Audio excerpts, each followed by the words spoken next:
दिल का तू बादशाह है। हे जावेदा यीशु मसीहा, हे जावेदा यीशु मसीहा, हे जावेदा यीशु मसीहा, हे जावेदा यीशु मसीहा।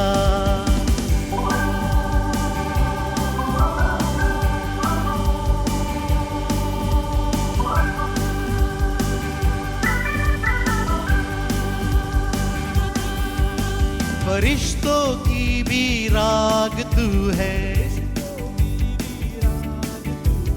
भजते तेरा नाम यीशु है। फरिश्तों की भी राग तू है, भजते तेरा नाम यीशु है।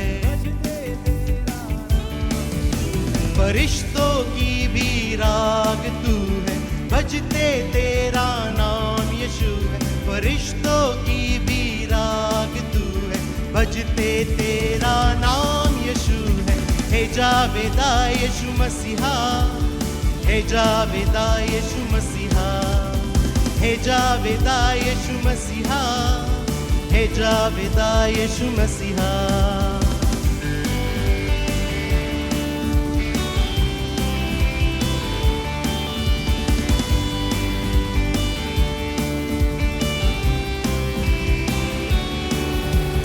हालेलुया हालेलुया, सब मिल गाए हालेलुया। हालेलुया हालेलुया, सब मिल गाए हालेलुया। हालेलुया हालेलुया, सब मिल गाए हालेलुया। हालेलुया हालेलुया, सब मिल गाए हालेलुया। हे जावेदा यीशु मसीहा, हे जावेदा यीशु मसीहा, हे जावेदा यीशु मसीहा, हे जावेदा यीशु मसीहा, हे जावेदा यीशु मसीहा, हे जावेदा यीशु मसीहा, हे जावेदा यीशु मसीहा, हे जावेदा यीशु मसीहा।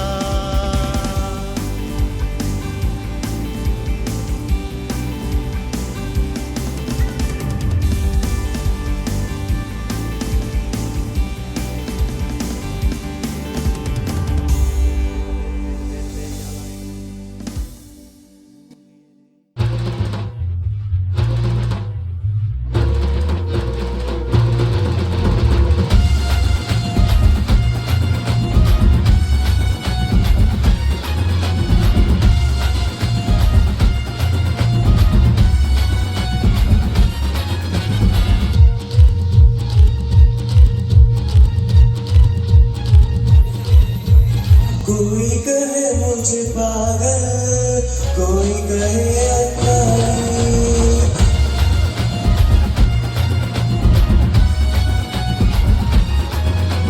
कोई कहे मुझे पागल, कोई कहे अनजानी, कोई कहे अनजाना, कोई कहे दीवाना। लोग हंसी उड़ाए भी मेरे हंसी का, मैं तो आशिक हूँ मेरे मसीह का, मैं तो आशिक हूँ मेरे मसीह का, मैं तो आशिक हूँ मेरे मसीह का, मैं तो आशिक हूँ मेरे मसीह का। यीशु का यीशु का आशिक हूँ मैं तो यीशु का, यीशु का यीशु का आशिक हूँ मैं तो यीशु का।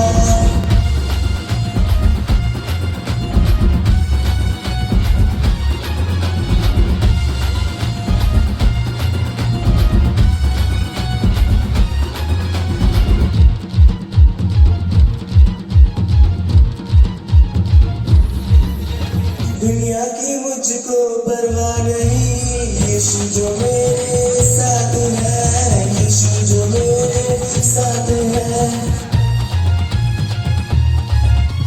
दुनिया की मुझको परवाह नहीं, यीशु जो मेरे जो मेरे साथ है। आशिकी मेरी बढ़ती जाए, जैसे भी मेरे हालात हैं, जैसे भी मेरे हालात हैं। लोग कहते हैं उन्हें कहने दो, वो चिल्लाते हैं उन्हें चिल्लाने दो, उनका काम है हंसी उड़ाने का। मैं तो आशिक हूँ मेरे मसीह का, मैं तो आशिक हूँ मेरे मसीह का, मैं तो आशिक हूँ मेरे मसीह का, मैं तो आशिक हूँ मेरे मसीह का। यीशु का, यीशु का आशिक हूँ मैं तो यीशु का, यीशु का, यीशु का आशिक हूँ मैं तो यीशु का।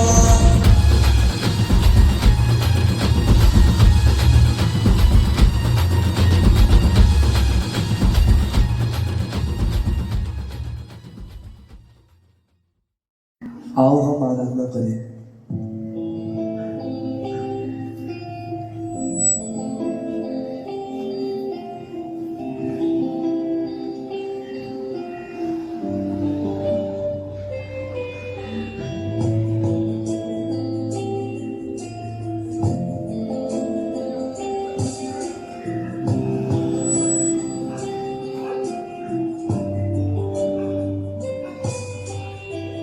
बहने दे आशीषों को फिर से नया कर दे, खोने दे खुद में मुझे, तू धोके शुद्ध कर दे।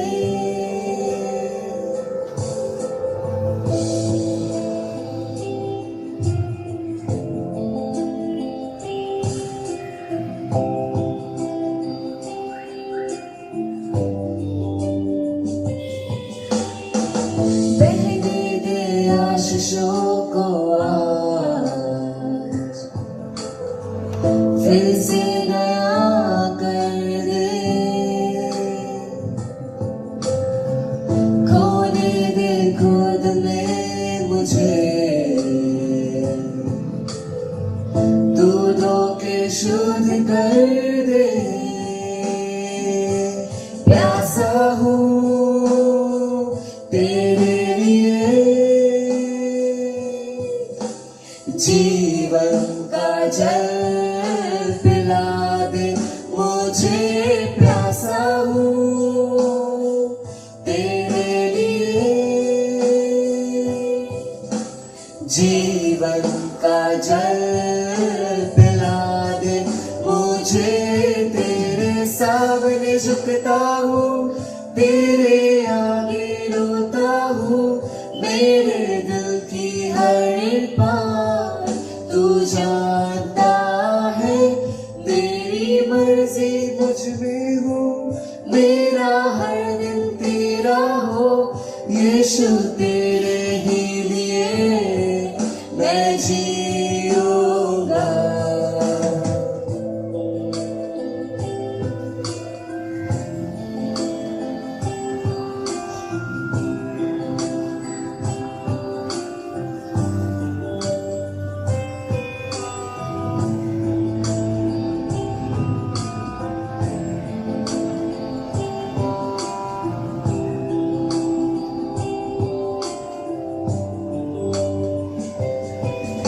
आराधना तेरी आराधना, आखिरी सांस तक करता रहूंगा। तेरे ही नाम को मैं महिमा सारी जिंदगी देता रहूंगा। आराधना तेरी आराधना, आखिरी सांस तक देता रहूंगा। तेरे ही नाम को मैं महिमा सारी जिंदगी देता रहूंगा। तू योग्य है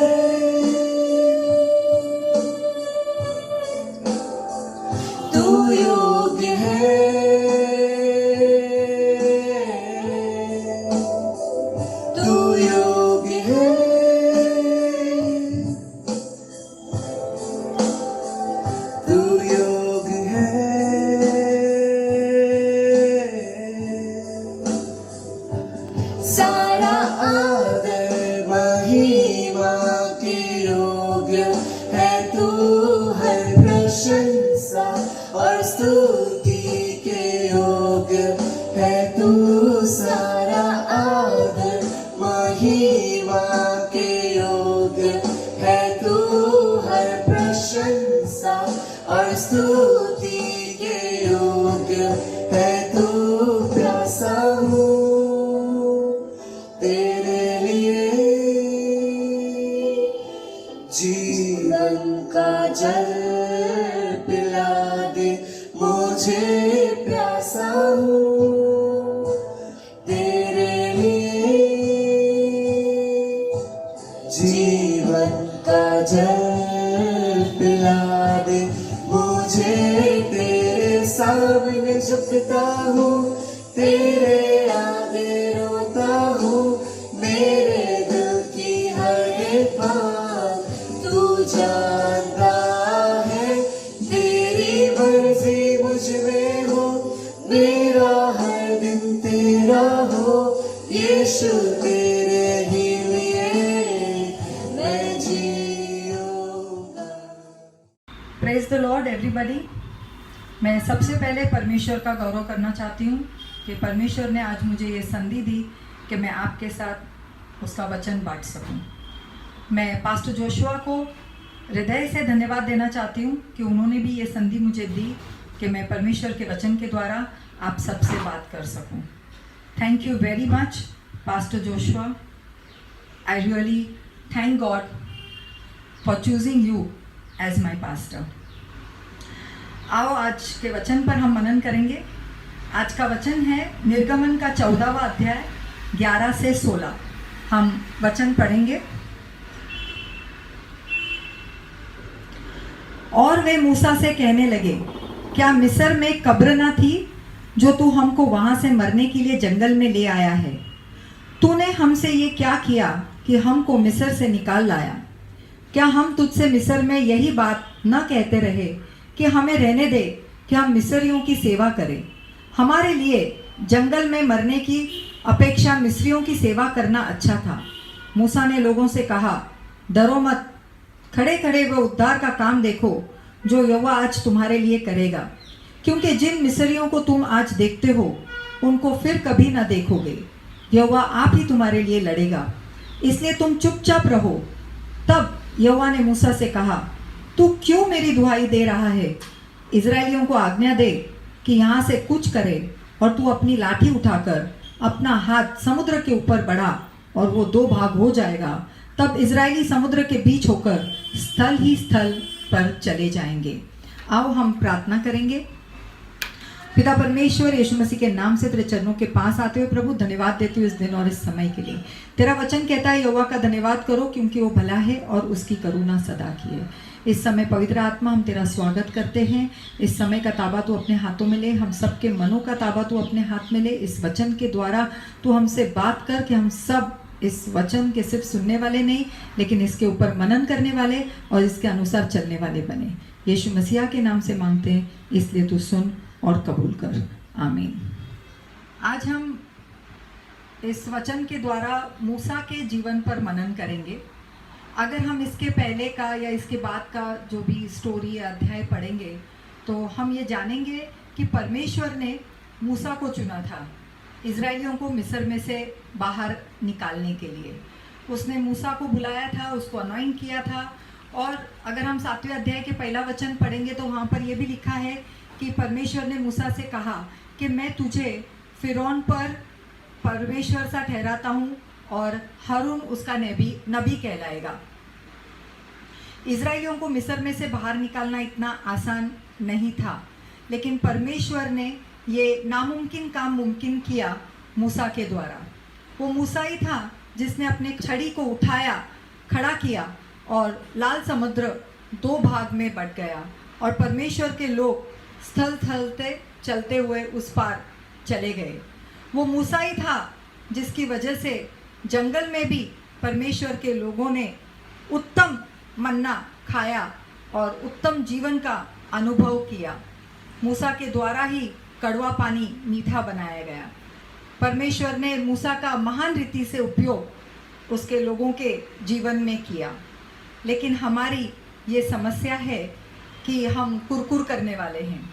जैसे इजरायली लोग, उनको सब कुछ मिलता था, फिर भी वो कुरकुर करते रहते थे। कोई भी समस्या आती थी तो उनका कुरकुर करना चालू हो जाता था, और मूसा उनके और परमेश्वर के बीच में खड़ा रहता था। मूसा उनके लिए पहाड़ पर जाकर परमेश्वर से प्रार्थना करता था कि उनकी जो भी समस्या है उसका हल लेकर वो नीचे आ सके। न जाने कितनी बार इजरायलियों ने गलती की, फिर भी मूसा परमेश्वर के सामने खड़ा रहता था, प्रार्थना करता था, दुआई देता था कि परमेश्वर उनको माफ़ करे। मूसा ऐसा व्यक्ति था जो 3.5 लाख इजरायलियों का बोझ लेकर चल रहा था, और ये आसान नहीं था मूसा के लिए, क्योंकि शायद मूसा में भी कोई अशक्तपना था, लेकिन फिर भी परमेश्वर ने उसको चुना था।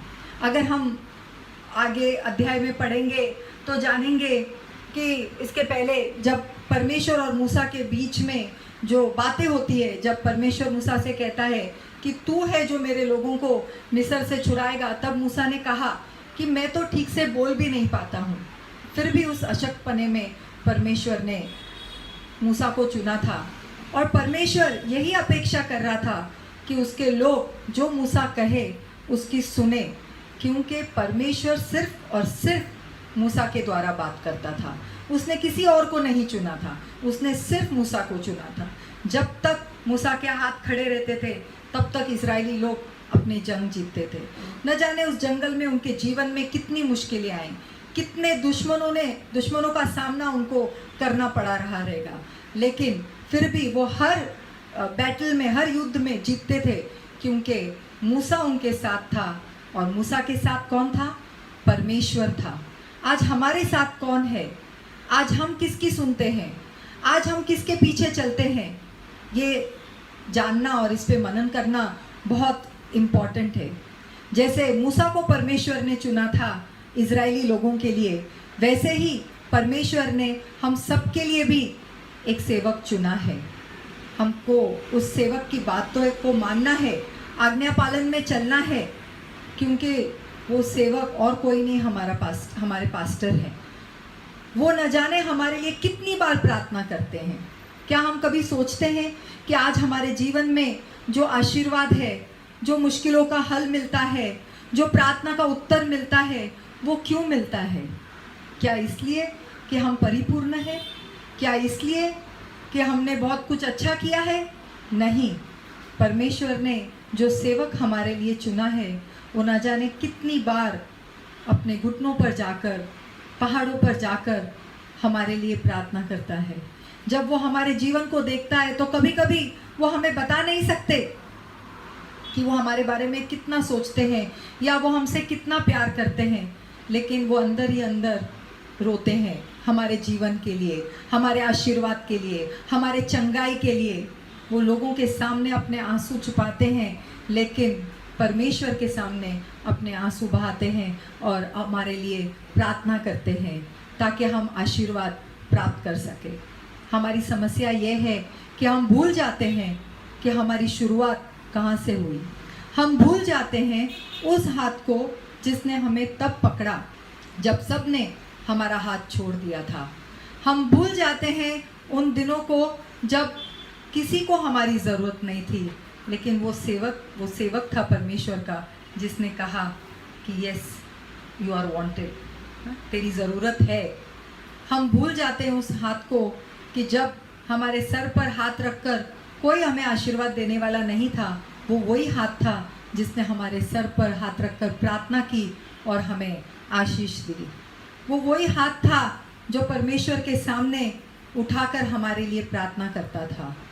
हम जब हमारे जीवन में आगे बढ़ते हैं, जैसे हमारे पास्टर हमेशा कहते हैं ना कि जब हम परमेश्वर में आते हैं तो कभी कभी नहीं, हमेशा वो हम मैले रहते हैं, क्योंकि दुनिया की बातें हम में भरी रहती है।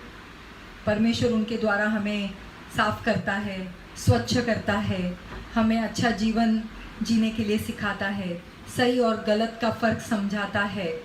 और जैसे ही हम स्वच्छ हो जाते हैं, अच्छे हो जाते हैं। एक दिन होता है जब दुनिया ने हमको डाल दिया रहता है, उनको हमारी ज़रूरत नहीं रहती है, लेकिन जब परमेश्वर उसके द्वारा हमें बनाता है और खड़ा करता है, तो वही दुनिया, एक पॉइंट आता है जब वही दुनिया हमारे पास वापस आती है, हमको प्रेज करती है, हमारे बारे में बहुत अच्छा अच्छा बोलती है, और हम कैरिड अवे हो जाते हैं। हम भूल जाते हैं कि आज जो स्थान हमारे जीवन में है, आज जो कुछ भी हमारे पास है, वो किसके द्वारा है और किसके वजह से है, और हम कैरिड हुए जाते हैं, उन बातों में कैरिड हो जाते हैं, उन लोगों में हम जाकर बैठने उठने लगते हैं जहाँ से परमेश्वर ने हमको निकाला है, और वो नहीं चाहता कि हम उन लोगों में वापस जाए बैठे, या वहाँ पर हमारे कदम भी हम रखें। जैसे इजरायली हमेशा कुरकुर करते थे, जो कुछ भी तकलीफ आई, पानी नहीं है तो उसके लिए कुरकुर, खाना नहीं है तो उसके लिए कुरकुर, कुछ भी हो गया तो कुरकुर। आज हमारे में भी वो आदत है, सिर्फ कुरकुर करते रहना, हमारे प्रॉब्लम को इतना बड़ा बनाना कि सामने वाले के बारे में नहीं सोचना कि जो हमारे पास्टर है वो किन बातों में से जाते रहेंगे, वो भी मनुष्य है, उनके जीवन में भी कुछ उतार चढ़ाव है। क्या हमने कभी ये सोचा कि वो व्यक्ति जो सदैव हमारे साथ था हर एक परिस्थिति में, चाहे हम रोते हुए परिस्थिति में थे, चाहे हम बीमार रहेंगे, चाहे तकलीफ़ रहेंगी, चाहे फाइनेंस की तकलीफ़ रहेंगी, चाहे जो भी मुसीबत, जो भी तकलीफ़, जो भी समस्या रहेंगी, वो व्यक्ति हमारे साथ था। लेकिन क्या आज हम उस व्यक्ति के लिए खड़े हैं? क्या आज हम उस व्यक्ति के लिए प्रार्थना करते हैं जितनी प्रार्थना हमें उनके लिए करनी चाहिए? क्या हम उस व्यक्ति के बारे में सोचते हैं? हम हमेशा आशीर्वाद आने के बाद भी इट्स ऑल अबाउट मी, मतलब मैं, मेरा क्या, मेरी समस्या, आज भी मेरी समस्या, आज भी मेरा प्रॉब्लम, आज भी सब कुछ हम हमारे बारे में ही सोचते हैं। अगर अच्छा है तो सब ठीक है, लेकिन अगर बुरा है तो हमारा कुरकुर शुरू हो जाता है, दोष देना शुरू हो जाता है। जिसने हमारा हाथ पकड़ा, जिसने हमें यहाँ तक चलाया, हम भूल जाते हैं कि उस व्यक्ति का इम्पोर्टेंट हमारे जीवन में क्या है, और हम खड़े हो जाते हैं और उनके विरुद्ध ही हम बातें करने लगते हैं, जो कि बहुत डेंजरस है। परमेश्वर अपने सेवक को हाथ लगाने की आज्ञा किसी को नहीं देता है। हमें कभी नहीं भूलना चाहिए कि जब शायद हम सोच रहे थे, जब हम प्रभु में आए रहेंगे तो हम ये सोचते रहेंगे कि मेरे जीवन का क्या उपयोग, मेरे जीवन का क्या मकसद, मुझसे कोई प्यार नहीं करता, मुझे कोई नहीं चाहता, किसी को मेरी ज़रूरत नहीं है। और शायद हम ये भी सोचते रहेंगे कि मैं क्यों जी रही हूँ, शायद ये कदम भी उठाया रहेगा कि मेरा मरना अच्छा है, मैं आत्महत्या करती हूँ, ये भी शायद सोच आई रहेगी, या करने की कोशिश भी किसी ने की रहेगी। लेकिन याद करो, ये वही व्यक्ति था जिसने हमें तब बचाया, हमें चलाया, हमारा काउंसलिंग किया, कितना समय अपने परिवार को ना देते हुए न जाने कितना समय उन्होंने हमारे लिए व्यतीत किया, हमारे ऊपर खर्च किया। वो समय, जो समय वो अपने बच्चों के साथ बैठकर एंजॉय कर सकते थे, वो समय जो शायद वो अपने पत्नी के साथ बैठकर एंजॉय कर सकते थे, लेकिन उन्होंने अपने परिवार को भी प्रायोरिटी न देते हुए उन्होंने हमारी चिंता की। क्यों? क्योंकि उनको वो परमेश्वर ने वो हृदय दिया है, एक पिता का हृदय जो अपने बच्चों, जो खोए हुए बच्चों को ढूंढते रहता है, एक ऐसा हृदय जो जानता है कि ये बच्चे परमेश्वर ने उनको दिए हैं, तो हम सब परमेश्वर के बच्चे हैं। जो वो ऐसा हृदय जो जानता है कि उनके ऊपर हमारी जवाबदारी है, लेकिन हम कब तक हमारी जवाबदारी का बोझ उन पर डालते रहेंगे। बेस्ट देते हैं वो हमें, वचन में से बेस्ट देते हैं, सब कुछ बेस्ट देते हैं। अब समय आया है कि हमको उनके साथ खड़े रहना है, हमको उनके लिए प्रार्थना करना है, हमको उनका बोझ और बढ़ाना नहीं है, लेकिन उनके ऊपर जो बोझ है उसको बांट लेना है। हमको उनके परिवार के लिए प्रार्थना करना है, हमको उनके बच्चों के लिए प्रार्थना करना है। सोचो अगर वो हमें बच्चों की तरह नहीं संभालते, बच्चों की तरह हमें बड़ा नहीं करते, हमको बेस्ट मन्ना जो परमेश्वर का है वो हमें नहीं देते, तो आज हम कहाँ होते। क्या हम कभी उनके बच्चों के लिए सोचते हैं? क्या हम उनके बच्चों के लिए विचार करते हैं? हम बहुत बड़ी बड़ी प्रार्थना करते हैं, लेकिन क्या हम उनके लिए कंपैशन के साथ, अपने हृदय में एक बोझ के साथ प्रार्थना करते हैं? उनका होना हमारे जीवन में आशीर्वादित है। वो है, वही हमारे लिए सबसे बड़ी बात है। क्योंकि मैं अपने जीवन से ये कहना चाहूँगी कि आज मैं पूना से काफ़ी साल, 10 साल हो चुके हैं, मैं मुंबई में हूँ, मेरी शादी हो गई, मैं मुंबई में आई। लेकिन कई बार ऐसा होता था कि मैं प्रार्थना नहीं कर पाती थी, लेकिन मैं प्रभु को धन्यवाद देती थी वो दिन के लिए जिस दिन मैं प्रार्थना नहीं कर पाती थी। मैं धन्यवाद देती थी प्रभु को, पास्टर के लिए, कि मुझे पता था कि कोई तो है जो मेरे लिए प्रार्थना करता है और जिसकी वजह से आज मैं यहाँ पर सुरक्षित हूँ, आशीर्वादित हूँ, अच्छी हूँ, सुखरूप हूँ, परमेश्वर के पंखों तले हूँ। हमको हमारे जीवन में से जो कुरकुर का स्वभाव है वो निकालना चाहिए। क्यों? क्योंकि अगर आप, मुझे पता है, हम सबको पता है कि ये जो जब मिस्र में से परमेश्वर के लोग निकले, परमेश्वर के लोग जो थे उनमें उनका हृदय कठोर हो चुका था। वो कुरकुर करने वाले थे, वो ज़रा भी रुकने के लिए रेडी नहीं थे। वो ये सोचने के लिए रेडी नहीं थे कि परमेश्वर अगर हमें इसमें से लेकर जा रहा है तो क्यों। कभी कभी मेरा दूसरा पॉइंट ये भी है कहने का कि हमको रुकना है। अगर हमारे जीवन में कोई समस्या है तो हमको रुकना है, हमको कुरकुर नहीं करना है, क्योंकि वही परिस्थिति में से परमेश्वर हमको बनाता है। हमको सोचना है कि वो परिस्थिति हमारे जीवन में क्यों है, किस वजह से है। उस परिस्थिति में से परमेश्वर हमसे क्या बात कर रहा है, वो हमसे क्या कहना चाहता है, वो क्या करना चाहता है, वो क्या सिखाना चाहता है। जब हम वो परिस्थिति में से बाहर निकलेंगे तो परमेश्वर की महिमा होगी। अगर हम इसी 14वें अध्याय का, मैंने 11 से 16 ऑलरेडी पढ़ा है, अगर 17 और 18 पढ़ेंगे तो उसमें परमेश्वर ने कहा है, 17वां वचन, और सुन, मैं आप मिस्रियों के मन को कठोर करता हूँ और वे वहाँ भी उनका पीछा करेंगे। तब फिरौन और उसकी सारी सेना और रथों और सवारों के विनाश द्वारा मेरी महिमा होगी। और जब फिरौन और उसके रथों और सवारों पर विजय द्वारा मेरी महिमा होगी, तब मिस्र जान लेंगे कि मैं यहोवा हूँ। अगर हम रुके रहेंगे और हम उस परिस्थिति में से जब निकलेंगे तो याद रखना कि परमेश्वर की महिमा होगी।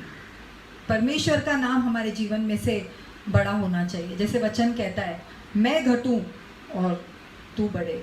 परमेश्वर हमारे जीवन में से हर परिस्थिति में से बढ़ना चाहिए। चाहे जो भी परिस्थिति हो, हमें कुरकुर नहीं करना है, हमें आज्ञा पालन में चलना है। हम हमारे कान किसके लिए खोलते हैं वो भी हमें समझना चाहिए। बहुत सी आवाज़ें आती है, लेकिन आज हम किसकी आवाज़ सुनते हैं? याद रखो, आपके जीवन के लिए परमेश्वर ने जिसको चुना है, परमेश्वर उसी के द्वारा आपसे बात करेगा, उसी के द्वारा। हम कभी कभी ज़िद्दी हट्टी हो जाते हैं, लेकिन अच्छा है कि जल्द से जल्द हम सीखें, हम रिपेंट करें, हम पश्चाताप करें और परमेश्वर से करार करें कि नहीं परमेश्वर, जब तक तेरी ओर से नहीं आएगा मैं यहाँ से आगे नहीं बढ़ूँगा। मैंने अपने जीवन से सीखा है, मैं भी ज़िद्दी थी, हट्टी थी, और कई बार पास्टर कुछ बोलते थे तो मुझे लगता था कि नहीं, ऐसा नहीं, ऐसा होना चाहिए। होता है, हम सब उसमें से जाते हैं। लेकिन ऐसा 2 बार हुआ जब मैंने अपने पास्टर का नहीं सुना और मैं सबक सीख गई कि नहीं, इसके आगे नो डिसओबीडियंस, मुझे आज्ञा पालन में चलना है। उनके मुख से जो भी निकलेगा उसको मुझे आमीन और सर आँखों पे यस, बस यस बोलना है, क्योंकि परमेश्वर उनके द्वारा ही बात करेगा, वो किसी और के द्वारा बात नहीं करेगा। आप आपका सर किसके हाथ के नीचे देते हो उसके बारे में भी आप सोचिए, आप समझिए कि आप आपके जीवन के द्वारा क्या करना चाहते हैं। बहुत ज़रूरी है कि जिसको परमेश्वर ने हमारे जीवन में रखा है हम उसका आदर करें, हम उसका सम्मान करें, हम उनके साथ खड़े रहें, हम कुरकुर ना करें। अगर वो डांटें तो उसके अंदर भी हमारे लिए अच्छा है। हमारे वो सब जो बोलते हैं, अगर गुस्सा भी करते हैं तो वो हमारे आशीर्वाद के लिए है। कभी हम सोचते हैं, हम अगर वो गुस्सा करते हैं तो हम तुरंत नाराज़ हो जाते हैं कि आज पास्टर ने हमें गुस्सा किया। लेकिन क्या हम सोचते हैं कि उन्होंने गुस्सा क्यों किया? इसलिए नहीं कि वो आपसे प्यार नहीं करते, इसलिए नहीं कि वो आपका बुरा चाहते हैं, लेकिन इसलिए कि उनका दिल अंदर से रोता है कि मैं क्या करूं कि इस बच्चे को इस नुकसान से बचाऊं, इस खड्डे में गिरने से बचाऊं। मैं क्या करूं कि इस बच्चे को मैं सही रास्ते पर चलाऊं, मैं किस तरह से उसको समझाऊं। इसलिए कभी कभी वो गुस्सा भी होते हैं क्योंकि वो चाहते हैं कि आप अपने मार्ग बदले और परमेश्वर के मार्ग पर चले। परमेश्वर के राज्य में चलाने के लिए परमेश्वर ने अपने पास्टर को हमारे लिए रखा है। तो आओ आज हम ये निर्णय ले कि हमको वो ही करना है जो परमेश्वर उनके द्वारा हमारे जीवन के लिए बोलता है। जो परमेश्वर उनके द्वारा बोलेगा वही हम करेंगे। ऐसा निर्णय आज हमारा होना चाहिए। ऐसा निर्णय होना चाहिए कि अब हम इसके आगे ओबीडियंस में चलेंगे। ऐसा निर्णय होना चाहिए कि हम अगर गलती से भी कैरिड अवे हुए हैं, अगर हम जगत में चले गए हैं, तो आओ आज हम यू टर्न लेंगे, हम पश्चाताप करेंगे, आज हम मुड़ेंगे और फिर से एक बार हम याद करेंगे कि हमारी शुरुआत कहाँ से हुई थी, कौन था उस वक्त हमारे साथ, किसके शब्दों ने हमें एनकरेज किया, किसके शब्दों की वजह से आज हमारे पास हमारा परिवार है, आज हम सुरक्षित हैं, आज हम आशीर्वादित हैं, आज हमारे जीवन में कोई समस्या नहीं है। अगर समस्या है भी तो आज हमारे पास अश्योरेंस है कि हमारे पास इसका हल है, क्योंकि परमेश्वर और उसका सेवक हमारे साथ है। आज हमको डरना नहीं है। अगर कोई भी परिस्थिति है तो डरो नहीं, क्योंकि जैसे मैंने ये 11वें वचन से 16वें वचन तक पढ़ा है, और परमेश्वर ने मूसा से कहा कि कई लोगों से डरो मत और खड़े खड़े परमेश्वर का उद्धार देखो। परमेश्वर ने ये डायरेक्ट नहीं कहा, मूसा के द्वारा कहा, क्योंकि परमेश्वर को पता था वो क्या कर रहा है। परमेश्वर को पता था कि मूसा के द्वारा ही वो उन लोगों को चलाने वाला है। तो आज हम डरेंगे नहीं, लेकिन आज गुड न्यूज़ है कि परमेश्वर ने हमारे पास्टर जोशुआ को चुना है हमारे लिए। वो हमारे साथ है, लेकिन हमको उनके साथ खड़े रहना है। हमको कुरकुर नहीं करना है, हमको उनके विरुद्ध बातें नहीं करनी है, हमको उनके बोझ को हल्का करना है, उनके कामों को बांट लेना है। क्योंकि हम कब तक बच्चे बनकर चलेंगे, कब तक बच्चे बनकर कुरकुर करते रहेंगे, कब तक? आज आओ हम ये निर्णय ले कि आज से हम प्रार्थना करेंगे हमारे पास्टर के लिए, उनके परिवार के लिए, उनके साथ खड़े रहेंगे।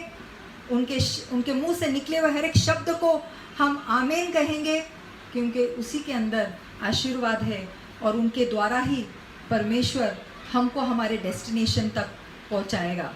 अगर आपको और मुझको हमारे डेस्टिनेशन तक पहुंचना है तो हमको उस हाथ को पकड़ कर रखना है जो हाथ परमेश्वर ने हमारे हाथ में दिया, जो इस हाथ के द्वारा परमेश्वर ने आज हमें यहाँ तक चलाया, जिस हाथ के द्वारा परमेश्वर ने हमारे हर एक समस्या का हल दिया, हर एक प्रॉब्लम का सल्यूशन दिया, हर एक आशीर्वाद हमारे जीवन में भेजा। हम बीमार भी रहेंगे तो उसी हाथ ने उठाकर जब प्रार्थना की तो हमें चंगाई मिली।